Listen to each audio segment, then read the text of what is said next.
Tchá, tum, tum, tum, tchá, aleluia.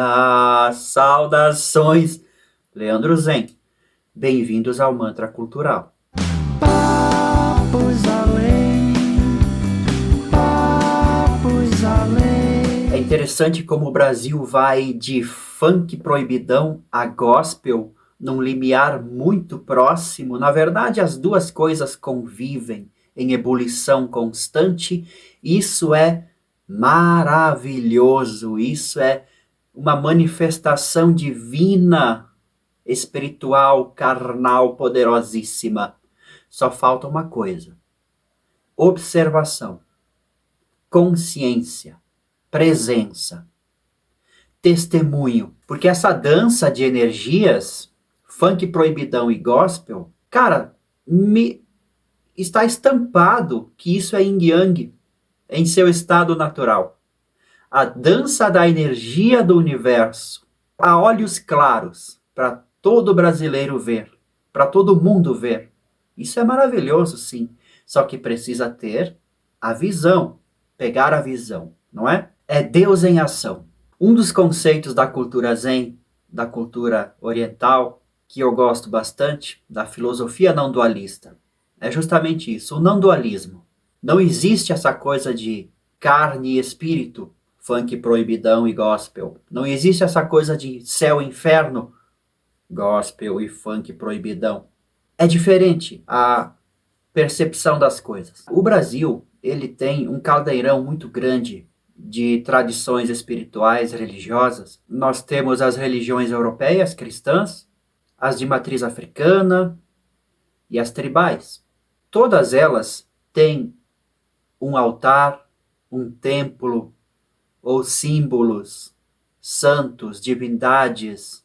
Tentem imaginar, tentem observar, ou aí na sua casa, olhe para esses artefatos religiosos, culturais. O altarzinho, as velas, os santos, as divindades. Observe um vaso de flor, observe os livros na estante, as almofadas no sofá, os talheres, os utensílios no pingador, os potes no balcão, a cortina balançando na janela. Observe a sua casa como se você não estivesse ali, como se você fosse uma câmera de vigilância. Isso é que é religiosidade.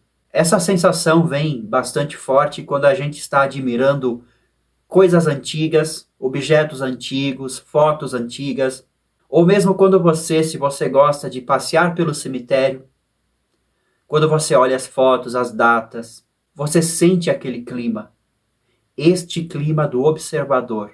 E você sabe a sensação boa disso, por que ela acontece? Porque você sai do tempo e do espaço. Esse observador, esta câmera de vigilância, ela não é mais o seu corpo físico que está aqui e agora, mas sim uma consciência observadora que está além do passado, do presente, do futuro. Esse é o ponto do observador, da consciência, da espiritualidade segundo as tradições do não dualismo, da cultura Zen. Todo o caminho religioso há de conduzir a essa percepção. No entanto, neste planeta Terra até o momento, a cultura oriental é a que tem mais claro esse objetivo explicado, desenhado, apontado para que o praticante experimente. E quando a cultura de um povo, ou seja, a arte, os comportamentos e tudo mais, nasce a partir desse aprofundamento na visão das coisas, naturalmente tudo muda.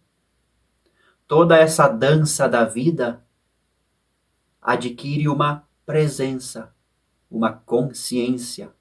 A energia da vida continua a mesma, no entanto, o prisma melhora, a qualidade melhora, porque você não observa só os objetos, os altares, os templos, as flores, as almofadas. Você observa o comportamento, os sentimentos, as emoções, os pensamentos, tudo fica mais profundo e tudo parece que clarifica mais. Toda aquela coisa de funk proibidão e gospel parece que se juntam, tipo quando a água de um copo está balançando e você deixa ele parado, aquilo se acalma.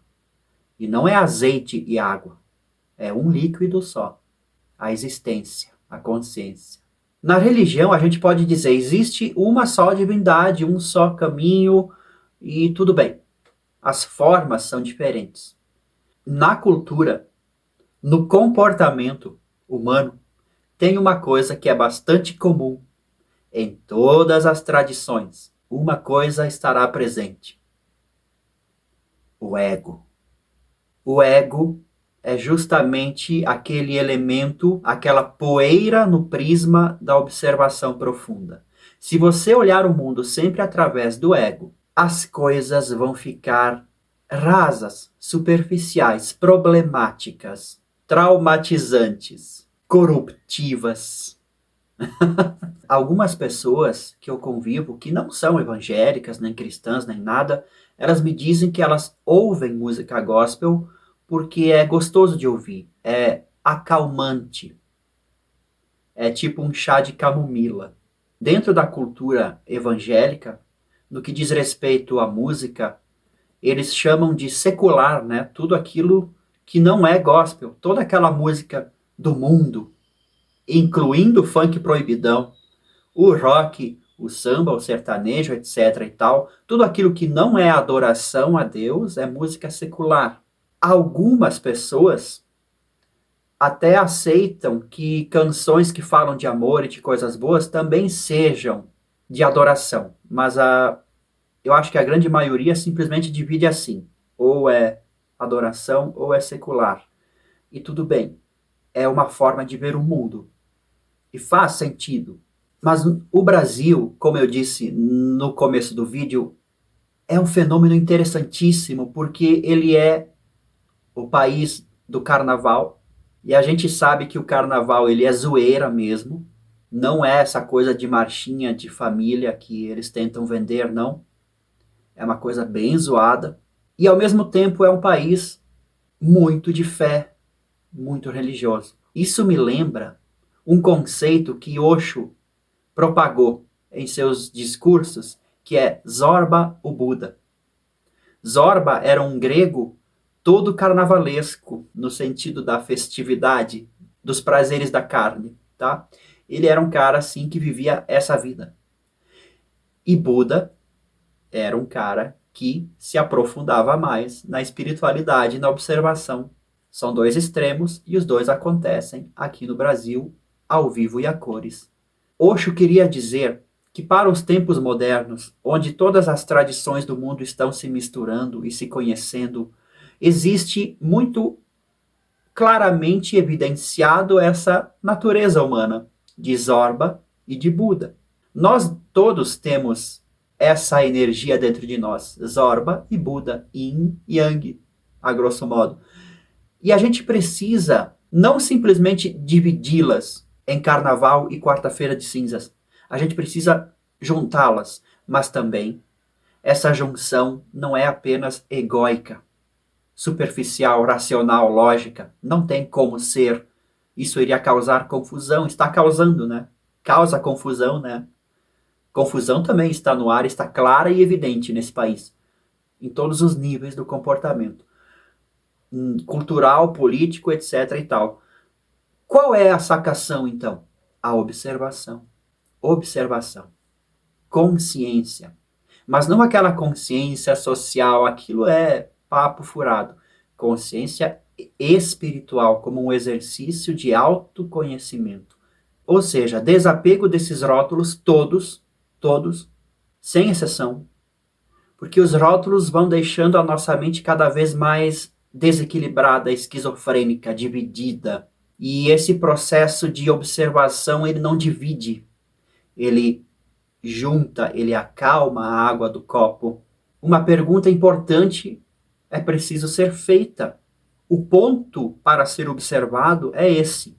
qual é a intenção de quem está no carnaval e de quem está adorando a Deus?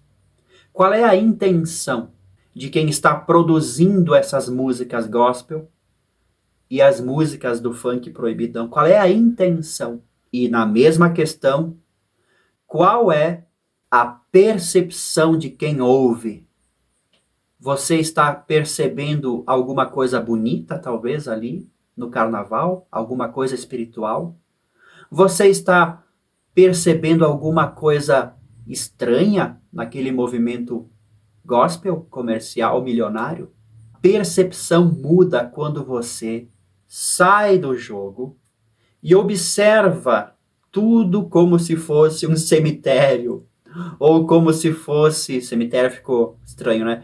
Tudo como se fosse algo antigo, um país antigo, que não existe mais. Você observa o comportamento das pessoas como era, sabe? É um exercício de imaginação, só que está acontecendo aqui agora, porque na verdade tempo e espaço não existem para a consciência. Então essa observação que você faz do espectro cultural comportamental do povo e seu é que vai fazer toda a diferença. Você vai perceber coisas subliminares.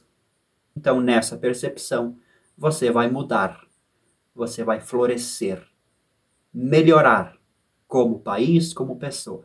Existem os rótulos de conservadorismo, né, e liberdade artística, o progressista, o cara que faz coisas extremas, e você percebe que estão em luta o tempo todo, às vezes estão calmos, se preparando para a próxima luta, e é um vai e vem do yin-yang eterno, infinito. Falta a observação. Porque sem esse aprofundamento, a gente vai ser sempre um povo que é praticamente pendurado num pêndulo emocional, numa esquizofrenia cultural eterna. Um dos exemplos, um dos artistas mais Zorba o Buda que teve no Brasil, eu acho que o verdadeiro arquétipo de Zorba o Buda no Brasil era o Seixas. Ele conversava muito bem com o aspecto carnavalesco do brasileiro e com o aspecto religioso do brasileiro. E veja bem, ele trouxe a música Gita, que é essencialmente um dos tesouros da filosofia oriental. Até o próximo vídeo.